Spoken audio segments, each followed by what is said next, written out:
Is it better for Notre Dame to get the 5 seed and play against Boise State and then against Arizona State before they have to play a real team in the semis? Or is it better to get the bye and potentially have 2 tough games in a row? I would take the shorter or the easier route, like playing the 2 teams. I know people are going to say, well, the less games you play, but I mean, I don't know. This is college, man. Right, when if you're real confident in it, if you're that 5 seed, it just feels like it's just such an easier path. And so in college, yeah, I'll take an extra game and play a weaker team. This ain't the NFL where everyone's got an even roster. That 5th seed is going to be the key to probably a lot more title runs than we expect over the next few samples of this, assuming they keep it in this format and the SEC and Big Ten don't force them to change it.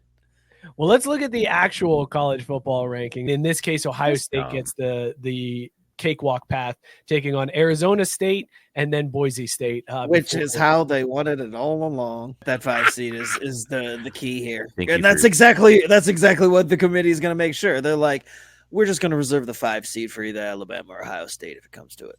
Like if we need to make sure that we get them where we want them to be, the 5 seed is our ace in the hole. The committee might be looking at that going, I kind of hope Ohio State loses this conference championship game so that Oregon gets the 1 and Ohio State gets that sweet spot 5. And then we get 3 games of Ohio State before we play in the national title game. Yeah, we want Ohio State at 5. I think the committee wants Ohio State. Yeah, no, they don't want anybody else. The field is small enough you can engineer these things that way too, right? Like it's cute that people think these rankings matter. Like doesn't give a shit. They're gonna look at it and be like, all right, how do we gotta get these teams? How do we get Ohio State into the final? Like, all right, here we're gonna do it this way. That's how we make the most money. Great, call it a day.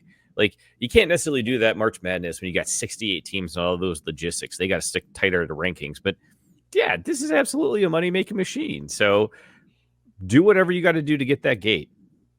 Honestly, I wouldn't even hide it if I was the NCAA. Like in this instance, like it's so kind of like blatant that they just come out and admit it. Like, yeah, right. Like the 5th seed is actually, if you're not going to be in the a certain side of the bracket, the 5th seed is actually the perfect seed to get in this. The 5th seed is we're gonna stack it for you. The 5th seed is the make that money seed. That's all. Yeah.